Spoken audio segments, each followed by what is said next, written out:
esta noche. Ven Espíritu Divino, manda tu luz desde el cielo, Padre amoroso del pobre, dona en tus dones espléndidos. Luz que penetra las almas, fuente del mayor consuelo. Ven dulce huésped del alma, descanso de nuestro esfuerzo. Tregua en el duro trabajo, brisa en las horas de fuego. Gozo que enjuga las lágrimas y reconforta en los duelos. Entra hasta el fondo del alma, divina luz y enriquecenos. Mira el vacío del hombre si tú le faltas por dentro. Mira el poder del pecado cuando no envías tu aliento. Riega la tierra en sequía, sana el corazón enfermo. Lava las manchas, infunde calor de vida en el hielo. Doma el espíritu indómito, guía al que tuerce el sendero. Reparte tus 7 dones según la fe de tus siervos. Por tu bondad y tu gracia, dale al esfuerzo su mérito. Salva al que busca salvarse y danos tu gozo eterno. Amén. Permiso un momentico.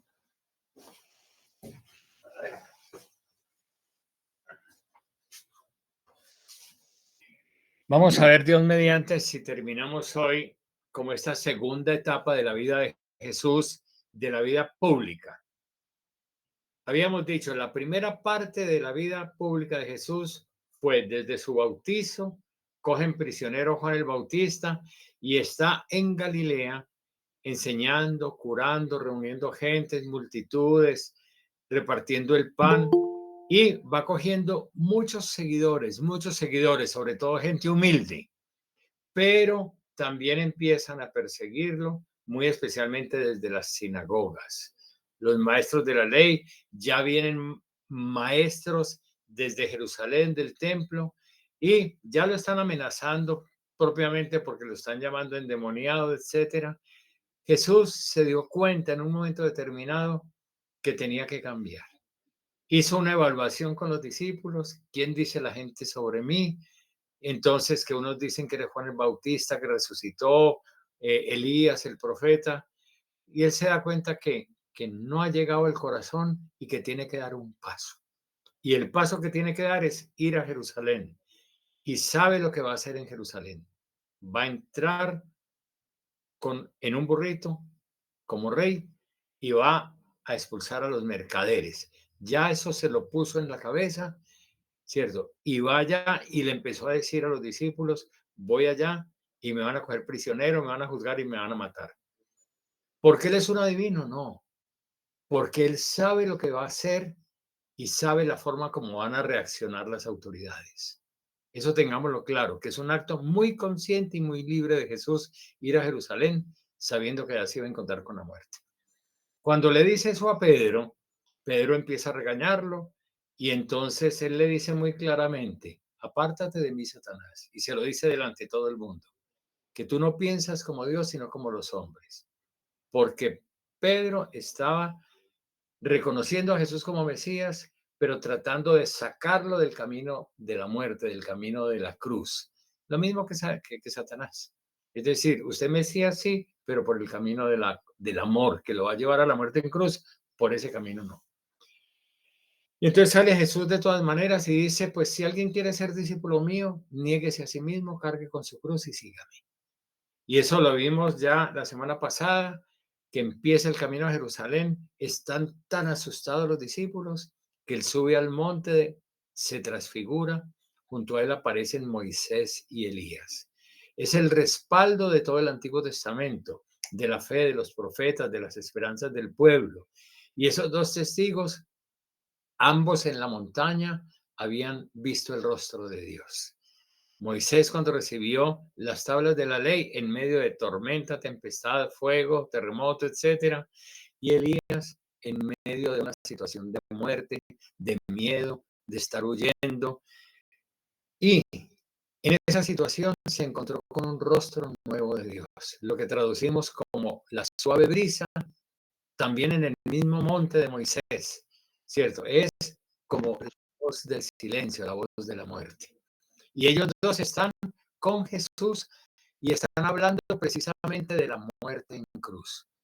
Con eso le está diciendo Jesús a los discípulos, solo a 3 de ellos, Pedro, Santiago y Juan, que la muerte no es una improvisación. La muerte estaba contemplada ya desde el Antiguo Testamento. Ustedes recuerden que habían leído de Isaías los 4 cánticos del siervo de Yahvé. Muchos siglos antes de Jesucristo ya se previó, ¿cierto?, que la salvación pasaría por la entrega del Mesías.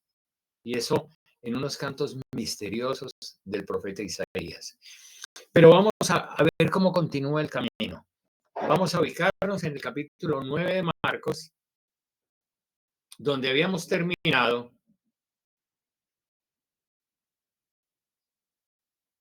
Al bajar del monte, encuentra que los discípulos estaban todos enredados con un muchachito que le trajeron con epilepsia, con una cantidad de dificultades y no pudo curarlo.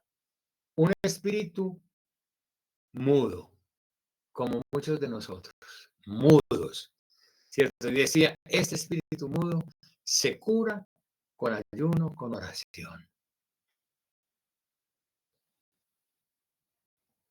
Entra a la casa y le dicen los discípulos, ¿por qué nosotros no pudimos?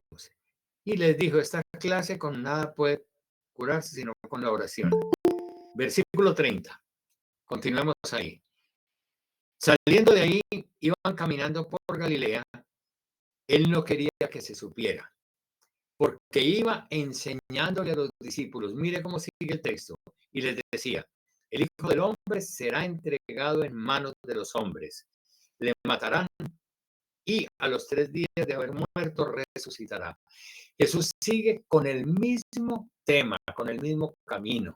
Quiere que los discípulos sepan muy claramente que Él va a ofrecer su vida, que va a morir. Pero, ¿qué sigue diciendo el texto? En el 32. Ellos no entendían lo que les decía y temían preguntarle. Llegaron a Cafarnaúm y una vez en la casa les preguntó, ¿de qué vienen conversando ustedes por el camino? Ellos se callaron, pues por el camino habían discutido entre ellos quién era el más importante. Para que veamos, aparentemente van con Jesús, pero van por caminos distintos. Aunque llevan 3 años con él, están caminando a Jerusalén, él hablando de la muerte y ellos diciendo, ¿y cuál de nosotros será el más importante? Recordemos qué es lo que está en la cabeza y en el corazón de los discípulos. Cuando Pedro le dijo a Jesús, tú eres el Mesías, y que todos los discípulos lo respaldaban, pensaban que Jesús, por ser hijo de David, ¿cierto? Él iba a tomarse el poder. Él tenía mucha acogida en el pueblo y había multitudes y multitudes que lo seguían. Y entonces estaban pensando que Jesús iba a ser el rey y ellos, los discípulos, iban a ser el grupo de gobierno. Así de sencillo, el equipo de gobierno. Entonces estaban diciendo, ¿cuál de nosotros será el más importante? Sigamos en el versículo 35. Estamos en el capítulo 9 de Marcos. Versículo 35, Jesús les dice que se sentó, llamó a los 12 y les dijo, si alguien quiere ser el primero, sea el último de todos y el servidor de todos. Entonces, Jesús está marcando línea. Les ve a ellos las ganas de gobernar, las ganas de ser importantes en el pueblo. Y está diciendo, si alguno quiere ser el primero, póngase de último, al servicio de los demás. Y tomando un niño, lo puso en medio de ellos. Le estrechó entre sus brazos y le dijo, el que reciba a un niño como este, en mi nombre, a mí me recibe. Y el que me recibe a mí, no me recibe a mí, sino a aquel que me ha enviado. Entonces, está poniendo la grandeza en lo que podamos contemplar en un niño. Después de decirle, pónganse de últimos, ponen al niño como modelo. Entonces, si nosotros queremos ser grandes ante el Señor, hagámonos niños. Hagámonos niños, no pueriles, no pueriles, sino rescatando lo fundamental del niño. Y lo fundamental del niño es la confianza en el Padre, la transparencia, se deja educar, se deja guiar, ¿cierto? Le crea al papá, le crea a la mamá. Eso es lo más importante. Los niños también tienen malos comportamientos y mienten, tienen muchas cosas, pero lo fundamental es su relación con el Padre, cuando le tiene confianza al Padre. Juan, uno de los discípulos, recordemos, de los 4 primeros, que eran 2 pescadores y 2 hijos de Zebedeo, de microempresarios de pesca. Juan era uno de ellos, de los hijos de Zebedeo. Le dijo a Jesús: Maestro, hemos visto a uno que expulsaba demonios en tu nombre, expulsaba demonios en tu nombre, y no viene con nosotros. Y tratamos de impedírselo porque no venía con nosotros. ¿Qué es lo que estamos viendo en este momento? Estamos viendo las dificultades que ponen los discípulos frente al camino de la cruz. ¿Cierto? Entonces, primero, Pedro directamente, que no quiere que Jesús recorra ese camino. Después, lo que acabamos de ver, quién es el más importante. Esas ansias de poder y de grandeza son un estorbo para el camino de la cruz. Eso no debe caber entre los seguidores del Señor, estar buscando primeros puestos. Y aquí también los celos de grupo. Uno que está prestando servicios en el nombre de Jesús, está expulsando malos espíritus. Recordemos que estos aquí no lograron curar a un niño. Cuando bajaron del monte, Jesús con Pedro, Santiago y Juan, estos están tratando de prestarle un servicio a un muchachito enfermo y no lo consiguieron.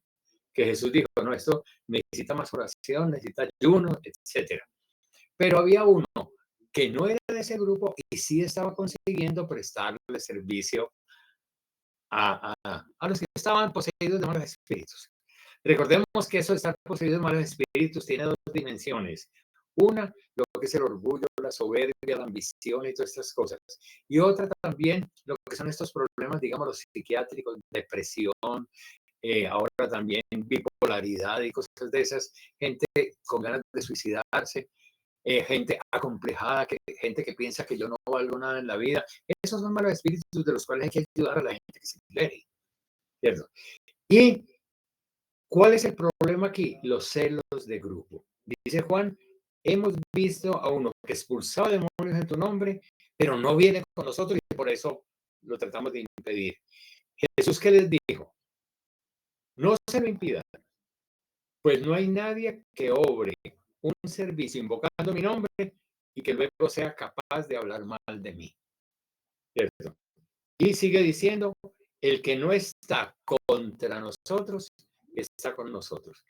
Mire, este es un texto importante también para revisar la relación que nosotros tenemos con otras personas, por ejemplo, con cristianos de otras iglesias.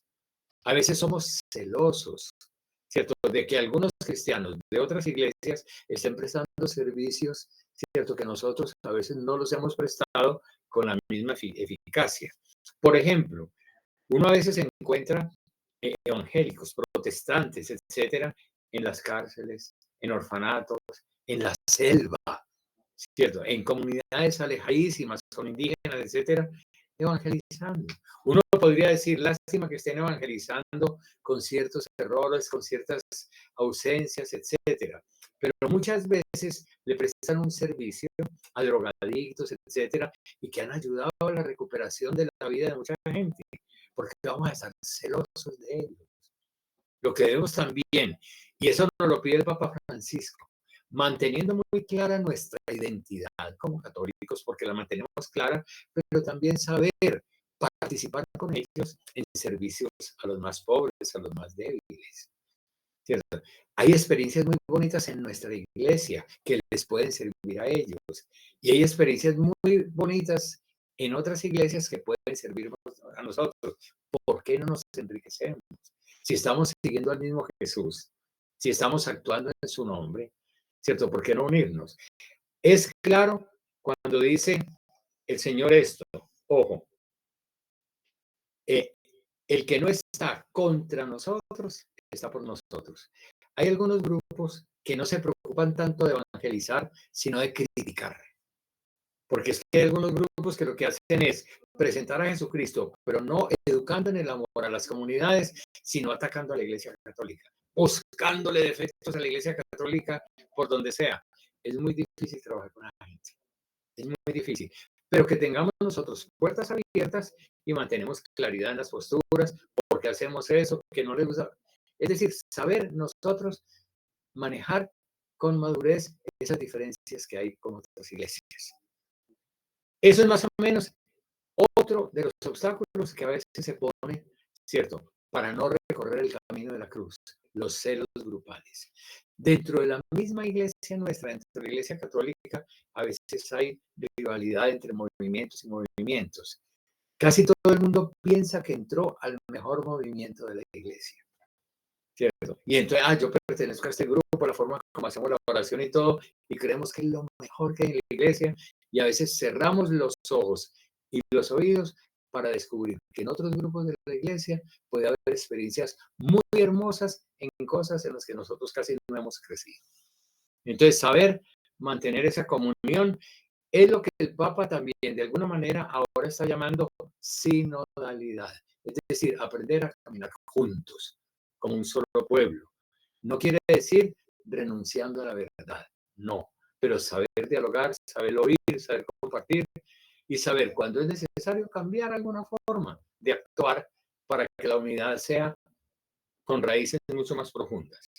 Entonces yo creo que con eso captamos lo que quiso decirle Jesús a Juan cuando vio a Juan celoso, porque había otros que no eran del grupo y que estaban sirviéndole también al pueblo. Sigamos con el versículo 41. Todo aquel que les dé a ustedes de beber un vaso de agua, por el hecho de que ustedes son de Cristo, yo les aseguro que ellos tendrán su recompensa. Mire que aquí hay una apertura muy interesante. ¿Cierto? Algunos que le den a ustedes un vaso de agua porque ustedes son de Cristo. Pero es que el otro no va a misa. Es que el otro no se confiesa, que es que el otro no se casó por la iglesia. Pero está colaborando con la misión. Les está dando el vaso de agua para que ustedes puedan ir a tal parte. ¿Por qué condenamos tan fácil a la gente? Hay gente muy buena, con un espíritu de servicio increíble, que comparten con una generosidad sus bienes, pero no les gusta algunas cosas de nuestra iglesia y no participan en los ritos, a lo mejor les da pereza ir a misa, lo que sea, pero son personas con un espíritu, ¿cierto? Muy lleno de humanidad y que el Señor los acoge totalmente. Por estarle dando a ustedes el vasito de agua, ellos también tendrán su paga. No se les perderá la recompensa. Miremos que el evangelio es muy amplio. Nosotros somos los que a veces tenemos mentalidad muy cerrada, pero el evangelio tiene una mentalidad amplia. Sigue diciendo en el 42, y aquí el Señor ya habla durito. En el 42, en el versículo 46, 2, estamos en el capítulo 9 de Marcos. Dice, al que escandalice a uno de estos pequeños que creen, mejor le es que le pongan al cuello una de estas piedras de molino que mueven los asnos y que lo echen al mar. Y sigue diciendo, si tu mano es ocasión de pecado, córtatela. Más vale que entres manco en la vida que con las dos manos ir a la gehenna, al fuego que no se apaga. Si tu pie es ocasión de pecado, córtatelo. Más vale que entres cojo en la vida que con los dos pies ser arrojado a la gehenna. Si tu ojo te es ocasión de pecado, sácatelo. Más vale que entres con un solo ojo en el reino de Dios que con los dos ojos ser arrojado a la gehenna, donde el gusano no muere y el fuego no se apaga. Pues todos han de ser salados con el fuego. Buena es la sal, pero si la sal se vuelve insípida, ¿con qué la sazonarán? Tengan así entre ustedes paz los unos con los otros. Este es un tema que tendría mucha tela que cortar y no podemos entrar en tanto detalle. Simplemente lo que se le está pidiendo, ¿cierto?, a las comunidades es que vivamos de tal manera que por ningún momento seamos escándalo para la gente más humilde. Cuando se habla de los pequeños, no se están refiriendo únicamente a las personas que tienen poquita edad, a los que son menores de 12 o de 15 años. No, se refiere a toda la gente, cierto, que es humilde, sencilla, lo que nosotros llamamos con fe de carbonero, gente que no está como en capacidad de grandes diálogos y discursos, pero que se puede ofender y humillar con cualquier comportamiento que nos ven a nosotros.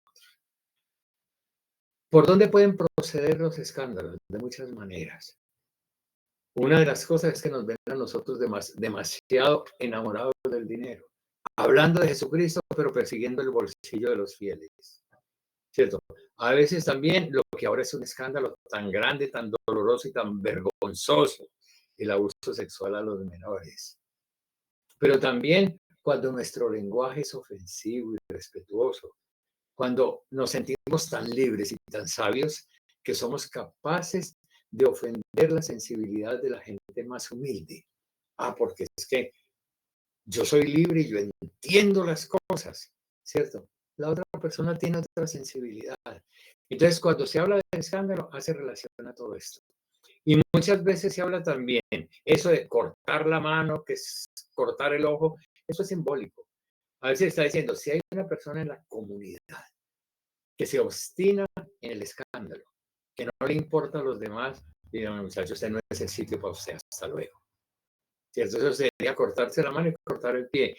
Cuando hay persona que no quiere definitivamente cambiar y dejar una actitud que ofende a los más humildes, que genera dudas de fe, que desalienta a la gente a seguir caminando por el camino pues, de la palabra de Dios.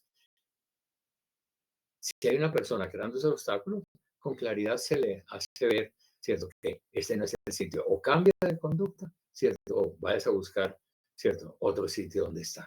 No sé si esto se capta, lo que se quiere decir con esto. Miren que estamos poniendo dificultades que el grupo de discípulos le pone al Señor para no cargar la cruz. Él ha dicho, el que quiera ser discípulo mío, niéguese a sí mismo, cargue con la cruz y sígame. Y todos estos son obstáculos que ponemos nosotros para no cargar la cruz. Disculpas y también a veces culpabilidades. Aquí el Señor sí está hablando durito. Al que se obstine en el escándalo a los menores, a los pequeños, a los humildes, ahí sí, esa no es su casa. ¿Cierto? Ustedes recordarán, hay otro momento también, es en otro evangelio, en el de Mateo, pero que está el mismo tema. Dice, si tu hermano está actuando mal, llámalo a solas, conversa con él, y si te hace caso, salvaste a tu hermano. Si no, llama a 2 o 3 testigos, amigos, gente que le ayuden a comprender. Si entre los 2 o 3 lograron corregir al hermano, lo salvaron. Si no, hable con toda la comunidad.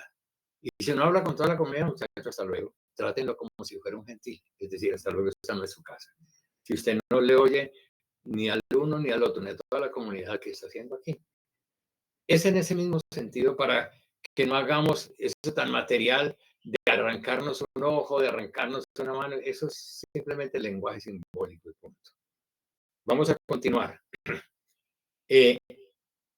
Vamos a entrar ahora entonces en el capítulo 10, que es el último capítulo que yo quiero que tratemos para terminar esta serie, ¿cierto? Ya después entramos en la última parte del Evangelio. Pero el capítulo 10, mire cómo continúa.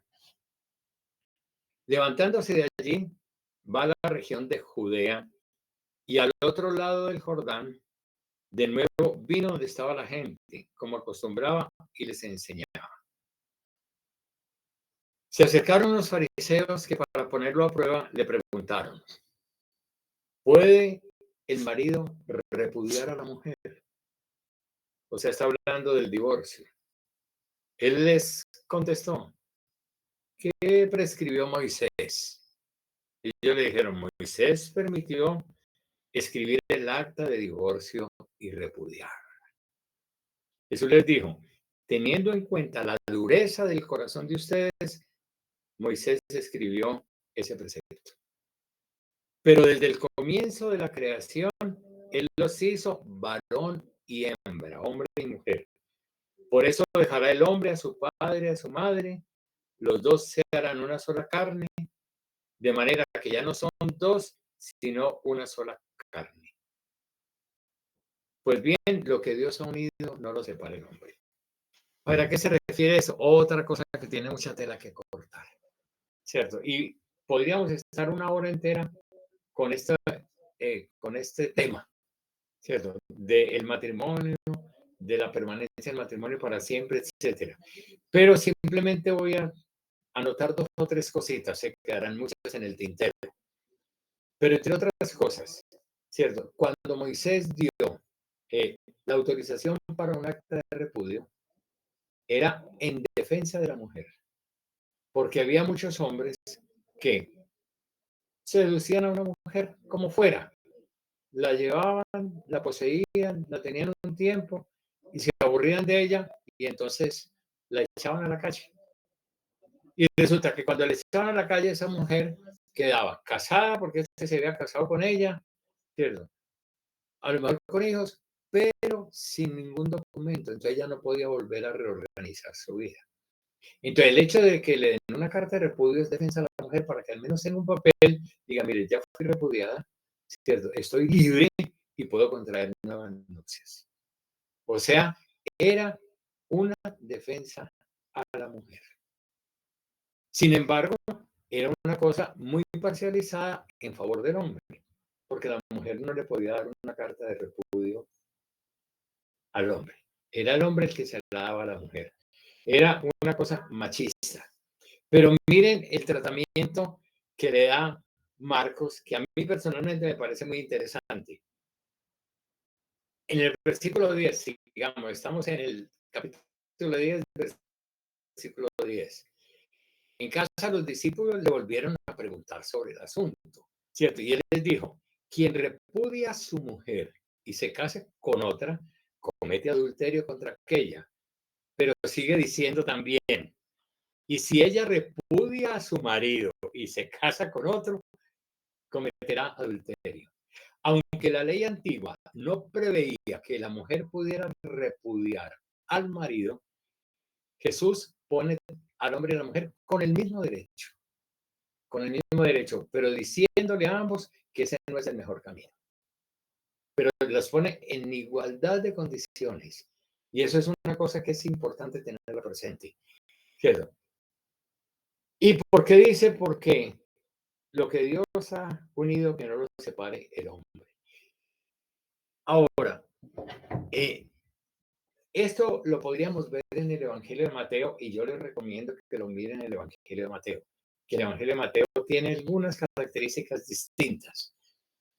El Evangelio de Mateo dice, puede uno repudiar a la mujer por cualquier motivo, le mete esa cosa por cualquier motivo, ¿cierto? Y entonces en la respuesta dice, no, a no ser en caso de, y todas las Biblias traducen distinto. Algunas dicen, a no ser en caso de infidelidad, a no ser en caso de fornicación, a no ser en caso de adulterio, a no ser en caso de matrimonio falso. Todas las Biblias traducen distinto y no saben realmente cuál es la excepción. Pero Mateo, y ojo que lo que voy a decir es importante y puede ser difícil de entender para algunas personas, pero quiero que las tengamos. Las palabras de Jesús fueron muy claras. Divorcio, no. Pero Mateo en la comunidad vio que había algún caso en el que sí sería legítimo el divorcio. Eso lo encontró. Y entonces dijo, a no ser en caso de porneia. Mira que estoy poniendo una palabra griega rara, porneia. Pero de porneia viene pornografía, de porneia viene fornicación, ¿cierto? Todo lo que tenga que ver con el porno. ¿Cierto? Y entonces dice, a no ser por el porno, pero el porno es muy amplio. El porno puede ser ver una película obscena, pero el porno puede ser también una relación muy irrespetuosa con una mujer, que no es expresión de amor, sino una violación. Eso podría ser porque a veces lo que llamamos hacer el amor no es una relación verdaderamente de amor, sino el uno dominando al otro. Entonces, ¿Qué significó originalmente eso de porneia? No se sabe bien. No se sabe bien qué es, pero de todas maneras hubo una excepción relacionada con el mal uso de la sexualidad que en el Evangelio de Mateo vieron que en ese caso sí se podría permitir el divorcio. Y yo digo esto por una cosa, a veces nosotros somos muy cerrados y tomamos al pie de la letra la palabra de Jesús sin entender el contexto, ¿cierto? Y cuando uno se pega mucho a las letras sin entender el contexto, a veces puede caer en errores graves. El mismo Jesús y el Evangelio nos dice, la letra mata, el espíritu da vida. Entonces hay que tratar de entender muy bien qué es lo que buscaba Jesús y si hay algún tipo de excepciones como las que encontró Mateo en el mismo Nuevo Testamento. ¿Qué ha hecho la iglesia? La iglesia, y yo digo que con gran sabiduría, sigue diciendo divorcio no, pero ha encontrado muchas formas de ayudarle a las parejas que se unieron en matrimonio, pero que viven un infierno incapaz de sostener. Y uno dice, es que estos no son capaces y no se les puede obligar a vivir juntos. Y entonces la iglesia, ¿qué es lo que ha encontrado? Rebuscan el pasado, en el momento en que se casaron y dicen, es que aquí no hubo matrimonio. O sea, cuando uno habla de matrimonio nulo, no es que la iglesia esté anulando el matrimonio, sino que reconoce que desde el principio fue nulo. ¿Por qué? Porque faltaba libertad, uno llegó bajo presión, porque había ignorancia, porque había enfermedad mental en alguno de los dos, incapacidad psicológica de amar. Es decir, se encuentran una cantidad de cosas que dijeron, ahí no hubo matrimonio. Entonces lo que se hace es disolver una cosa que nunca se había dado. Simplemente fue un formalismo sin valor porque no había libertad plena entre los dos. Entonces miremos que es una forma, la iglesia sigue diciendo que no hay divorcio, pero reconoce la nulidad de muchas relaciones. Pero la invitación sigue siendo la misma y es lo que tenemos que velar, que la relación del hombre y la mujer tenga raíces, que sea para toda la vida. Eso es lo que debemos buscar siempre. Ese es el ideal que ha querido el Señor, ¿cierto? Para que seamos reflejo de su amor hacia nosotros. Nosotros somos muy infieles a Dios, pero Dios no es infiel a nosotros. Y Él nos ama, nos perdona, nos sostiene, nos busca, nos ayuda. Y cualquier pareja o cualquier grupo de hermanos o cualquier persona que se amen, deben buscar que el amor siempre crezca.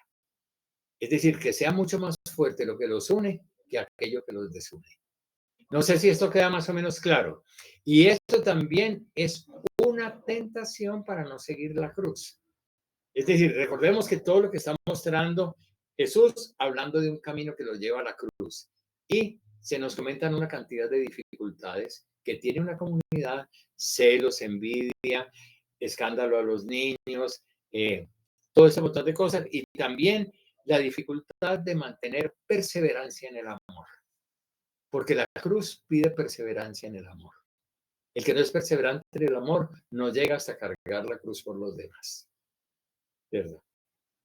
Yo no sé si esta abundancia de temas está haciendo compleja la exposición o está siendo claro. El tema es uno solo: cómo seguir a Jesús personal y comunitariamente en el camino que Él optó por salvarnos con un amor que a Él lo va a llevar hasta la muerte, para que nosotros también tengamos un amor que crezca, que se fortalezca, etcétera, y que asuma cualquier dificultad. Y que no andemos con celos, con envidias, nosotros sí, nosotros somos los buenos, los otros no, ¿cierto? Los buenos somos más. Es decir, ese montón de cosas que no quepan en la iglesia, ¿cierto? Que no quepan en el grupo de discípulos. Y vamos caminando y a ser fieles en ese camino. Todos estos temas tienen que ver con eso, con el seguimiento o los obstáculos que tenemos para seguirlo. Y por eso sigamos adelante. Eh,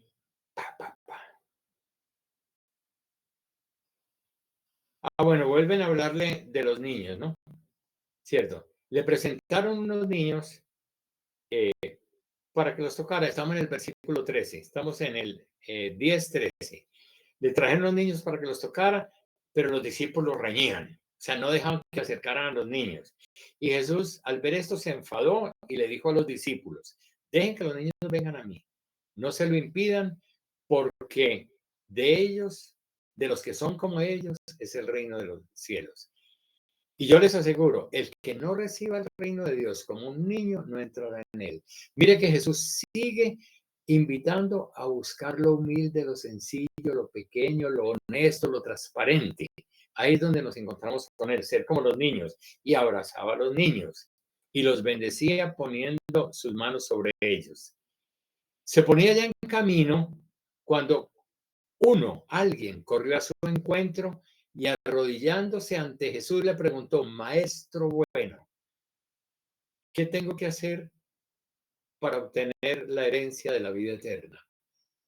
Y Jesús le contestó: ¿por qué me llamas bueno? Tú sabes que el único bueno es Dios. Ya sabes los mandamientos, ¿cierto? No mates, no cometas adulterio, no robas, no levantes falsos testimonios, no seas injusto, honra a tu padre y a tu madre. Le recordó la ley de Moisés.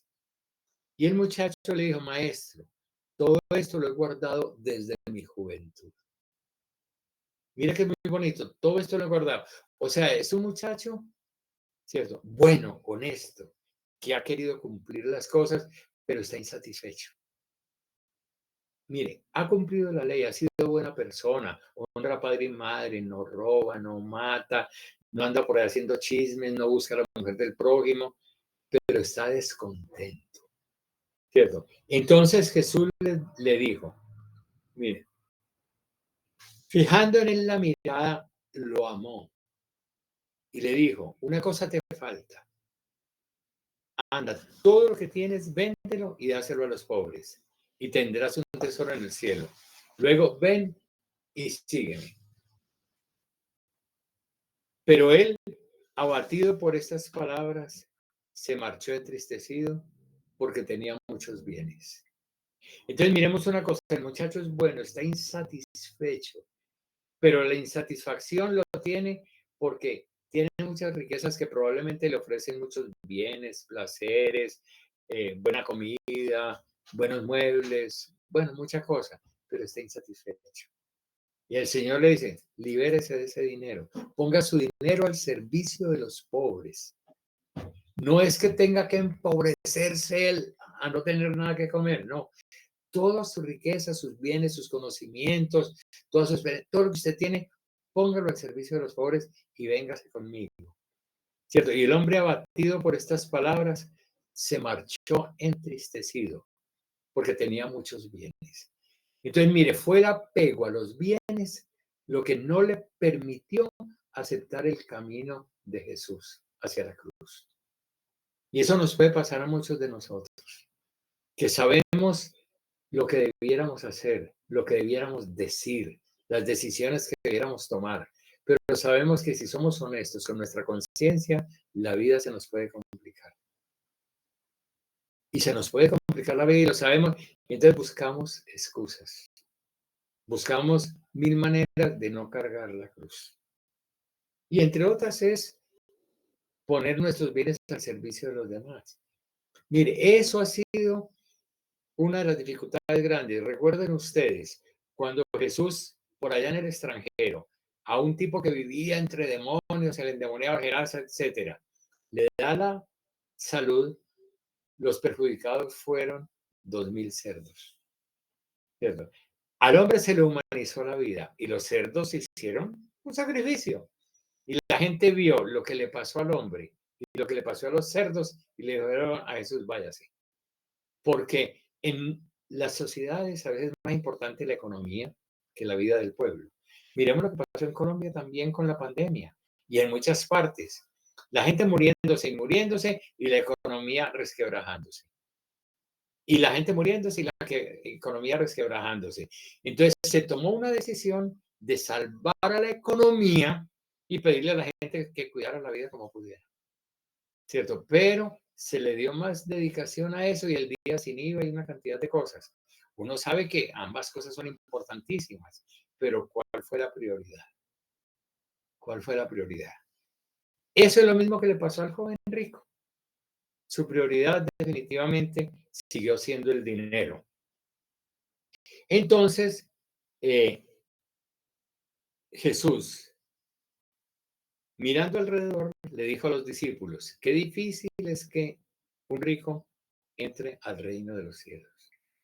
Los discípulos quedaron sorprendidos al oír estas palabras y Jesús les repitió de nuevo, hijos, qué difícil es entrar en el reino de Dios. Más fácil que un camello pase por el ojo de una aguja a que un rico entre en el reino de los cielos. Pero ellos, asombrados más, le dijeron, ¿y entonces quién puede salvarse? O sea, el problema de ese joven rico, en el fondo los discípulos descubrieron que ellos también tenían eso. ¿Quién puede salvarse? O sea, ellos vieron que tenían en su corazón algo muy parecido a lo de ese muchacho que se fue. Habría cosas que ellos no estaban como dispuestos a aflojar. Y eso nos pasa seguro a todos. Pero Jesús mirándolos fijamente le dijo, para los hombres es imposible, pero no para Dios. Porque para Dios todo es posible. Es la misma frase que dijo a la Virgen María cuando le habló de que Isabel estaba esperando un niño. Para Dios todo es posible. Aquí también, Dios es capaz de abrir el corazón de una persona aferrada a las riquezas, de una persona ambiciosa. El Señor es capaz de transformar esos corazones. Corazones, vidas que son estériles, el Señor es capaz de transformarlas en vidas fértiles. ¿Cierto? Y de ese muchacho no sabemos más. Sabemos que se fue triste, ¿cierto? Pero eso no quiere decir que haya perdido la gracia ante Dios. Ya puede ser que encuentre otra forma, como más tarde la encontró Zaqueo, que este era un rico honesto, era un rico que cumplía los mandamientos y en este momentico se ve que a pesar de ser bueno, quedó como fuera del camino. Y después, más adelante, se va a encontrar con un rico que no era honesto, Zaqueo, ladrón, explotador, cobrador de impuestos, y el otro sí permitió que Jesús fuera a la casa y se transformó. Entonces hay mucha gente que dice, pero ¿por qué mis riquezas si yo me las conseguí trabajando? Y entonces parece que porque las riquezas me llegaron con mi trabajo o con la herencia de mi familia, entonces tengo derecho a acumularlas y no tengo que ponerlas al servicio de los demás. Pero eso es una excusa muy insuficiente porque es la expresión de que el amor egoísta es mucho más fuerte que el amor a Dios y que el amor al prójimo. Porque justificar que la riqueza las obtuve bien, perfecto, muy bueno que las haya obtenido bien, pero en ese momentico hay gente que se puede beneficiar de eso y a usted le sobra porque usted no necesita tanta plata. Usted con menos puede vivir bien. Entonces eso que usted tiene lo puede poner al servicio trabajándolo en empresas, en industria, en lo que sea, o de la forma como usted sea, pero usted puede poner esos bienes para que otra gente tenga mejores condiciones de vida. Y en eso nadie tiene excusa. No sé si la cosa queda clara, ¿cierto? Eso de que el dinero fue bien habido no es excusa para que no sea una herramienta de amor a Dios y de amor al prójimo. Y sigue terminando, y ya con esto vamos a terminar la charla de hoy. Pedro se puso a decirle, Señor, ya ves, nosotros le hemos dejado todo y te hemos seguido. Jesús les dijo, yo les aseguro, nadie que haya dejado casa, hermanos, hermanas, madre, padre, hijos o hacienda por mí y por el Evangelio, nadie que haya hecho eso quedará sin recibir el 100 por 1, o sea, 100 veces más. Ahora en el presente, casas, hermanos, hermanas, madres, hijos y hacienda, con persecuciones. Ojo, eso sí, recibe 100 veces más esto, pero con persecuciones. Y además de eso, como ñapa, en el mundo venidero, la vida eterna. Mire que es muy interesante que eso de 100 veces más es en esta tierra.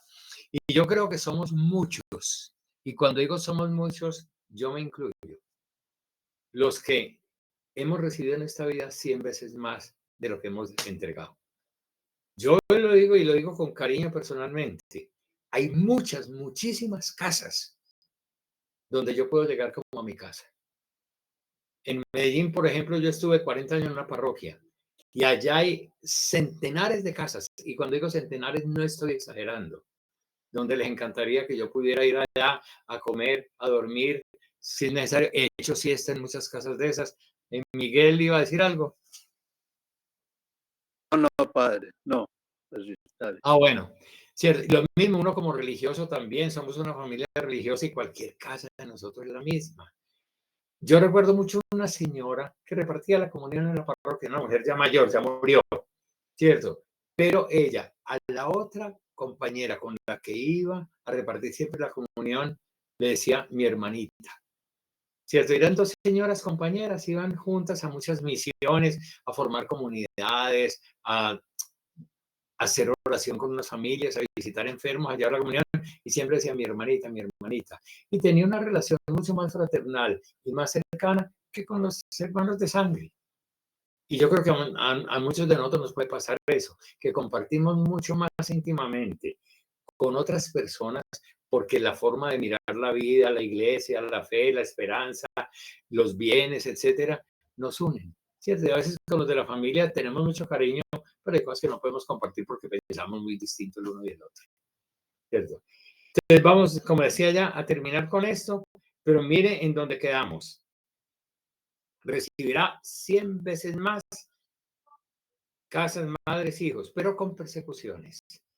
Y cuando uno dice persecuciones es porque la fraternidad que se crea en nombre de Jesús es una fraternidad que busca tener raíces muy sólidas, pero en contravía a lo que propone la sociedad. Porque esta sociedad es una sociedad ambiciosa, individualista, busca mucho desarrollar el amor propio para que la gente compre y consuma y consuma y consuma. Entonces, una fraternidad en alternativa a la sociedad que conocemos, que es una sociedad perversa, que llama bueno lo que es malo y llama malo lo que es bueno. Y entonces nosotros debemos en el Evangelio y en el Espíritu Santo ver qué realmente humaniza la historia, ¿cierto? Y hermanarnos en eso y proponer eso y trabajar por eso. Y probablemente entonces en ese sentido se tienen conflictos. En eso hay gente que ha caminado con más fortaleza, hay otros que a lo mejor le hemos puesto más disculpas a la vida, pero todos sabemos que la vocación es esa, aprender a caminar en contravía de esta sociedad y de ahí las persecuciones. Y vamos a terminar con esta frase que dice, muchos primeros serán últimos y muchos últimos serán primeros. Y como nos damos cuenta, nos quedó faltando como medio capítulo para terminar lo que esperaba terminar hoy, pero no importa, porque con ese poquito que falta es la introducción a la última parte. Este curso, si Dios quiere, lo trabajamos durante todo el mes de noviembre, o sea, quiere decir por ahí unas 4 reuniones más, ¿cierto? Y terminaríamos, si Dios quiere ya, culminando el Evangelio. Culminando el Evangelio. Vamos a trabajar intensamente 2 capítulos. Capítulo 11 y el capítulo 12. Pero hay que terminar el pedacito que nos faltó ahora del 10. Eso hay que terminar. Entonces vemos el pedacito que nos faltó del 10, 11 y 12. El capítulo 13 lo vamos a saltar. Y lo digo de antemano, lo vamos a saltar. ¿Por qué? Es un capítulo muy interesante, pero nos habla, es lo que llamamos de la escatología, el apocalipsis, la visión de futuro, como la profecía, es esa visión profética y apocalíptica. Pero nosotros hemos venido es con la historia y la historia salta del 12 al 14. Ese es un discurso que tiene que ver mucho como la mirada sobre la historia futura, la que nos corresponde vivir a nosotros. Pero entonces no lo voy a tratar ahora, eso lo trataríamos después, si Dios quiere, en otro curso.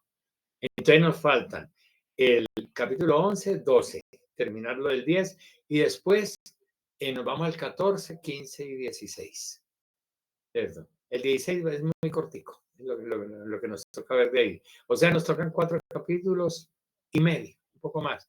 Pidámosle al Señor que en este mes logremos terminarlo, ¿cierto? Para poder empezar ya el año entrante con otra cosa y probablemente con otro estilo. Yo todavía no tengo demasiado claro, pero lo que tengo en mente no es que hagamos un curso tan largo como este, que este lo empezamos poco antes de Semana Santa, llamamos, y fueron como, bueno, muchos meses. Yo creo que es mejor hacer cursos sobre temas específicos. Por ejemplo, la oración, un estudio sobre las parábolas, un estudio sobre lo que llamamos los milagros, cosas así puntuales, el discipulado. Entonces, eso puede ser 4 o 5 reuniones y ya.